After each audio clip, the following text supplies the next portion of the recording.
What's not to love about HBO's The Gilded Age, with its ultra-rich shenanigans, sumptuous costumes, and lavish sets?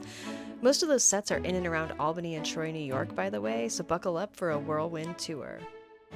Hi, I'm Amy. And I'm Laura. And this is Film Trail. Today we're taking you on a tour of all the filming locations for the Gilded Age that are in the Capital District in New York. We would love to take you to all the locations in order of appearance on the show, but that would mean zigzagging all over the region. So instead we're going to focus on the three main areas where they did the filming: Troy, New York, Albany, and Cohoes.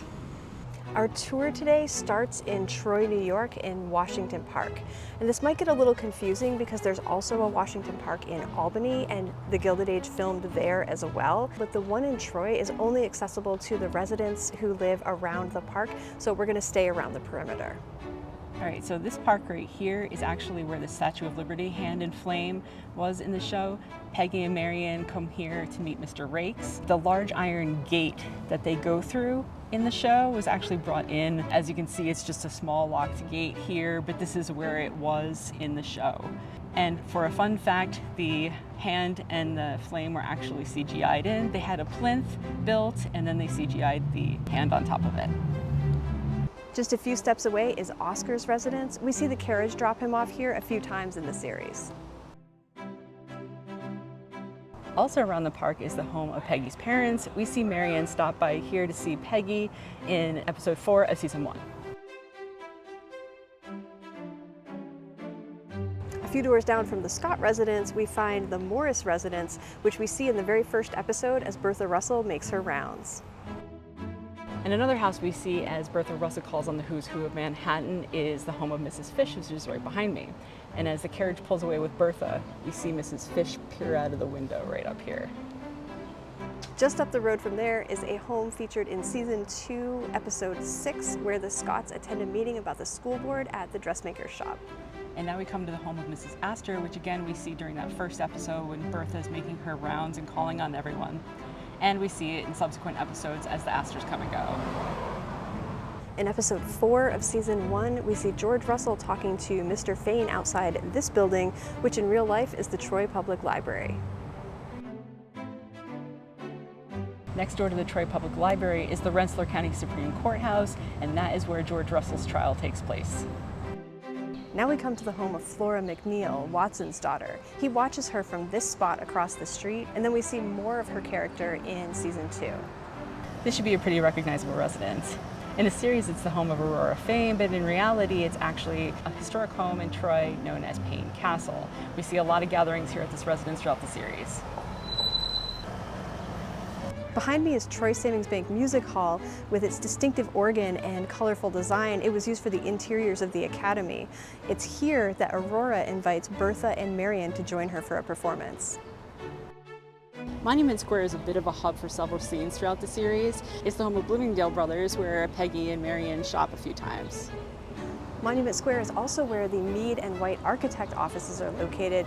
Marion and Peggy run into Larry coming out of these office doors right behind me in season 1, episode 6.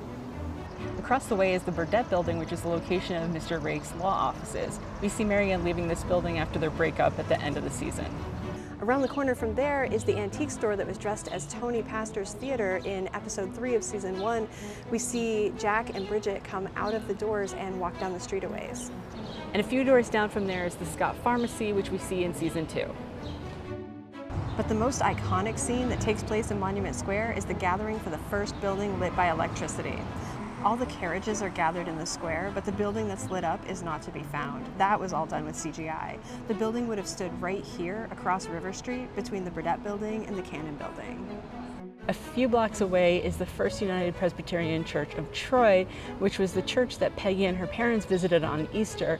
Both the interiors and exteriors were used for this episode. All right, the final location in Troy is here at Oakwood Cemetery. This is where Jack visits the grave of his mother, and Bridget follows him to see where he's heading with flowers every week. And now we're in Albany. Our first stop is the Women's Club of Albany, the interiors of which were used in the second season as the home of the Roeblings, the Brooklyn Bridge engineers. Season 2 opens with the Russells and the Van Rhijns strolling to church on Easter morning here at the First Presbyterian Church in Albany, New York. We see them walk along State Street and then come into the church, and we see them exit later and talk on the sidewalk out here. But while the exteriors of Reverend Forte's church were filmed here, the interiors were actually filmed here at St. Peter's Church in downtown Albany. But back to First Presbyterian, you can see that it flanks Washington Park, where Ada and Reverend Forte go for a walk in episode 4 of season 2. It's also where Oscar walks with Maud Beaton. I got to watch the live filming of that scene in 2022. It was pretty exciting.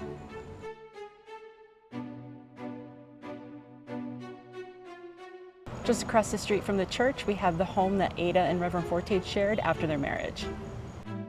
A few blocks down, we have the home where Oscar fetches Maud Beaton, only to find at the end of the season that, spoiler alert, she had never lived there at all.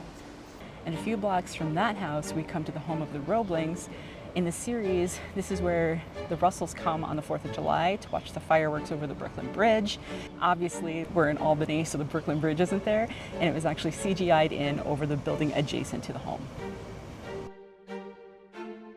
Behind me is Albany's Palace Theater. Portions of it, primarily the hall, stairs, and lobby, were used as the interiors of the new Metropolitan.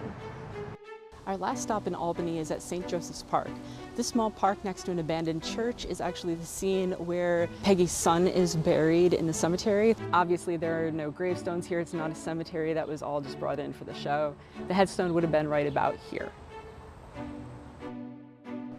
And finally, we're in Cohoes. This stop behind me is the Cohoes Music Hall. This is where everyone comes to see Oscar Wilde's play in season 2, episode 3.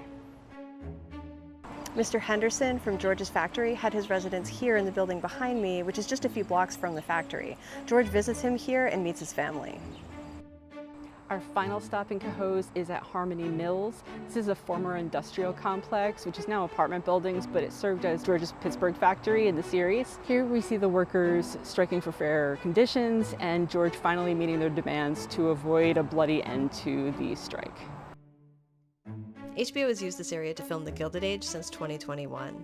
We accidentally stumbled onto the season 1 set on our way to an antique shop in Troy, and it was cool to see the downtown area redone for the show.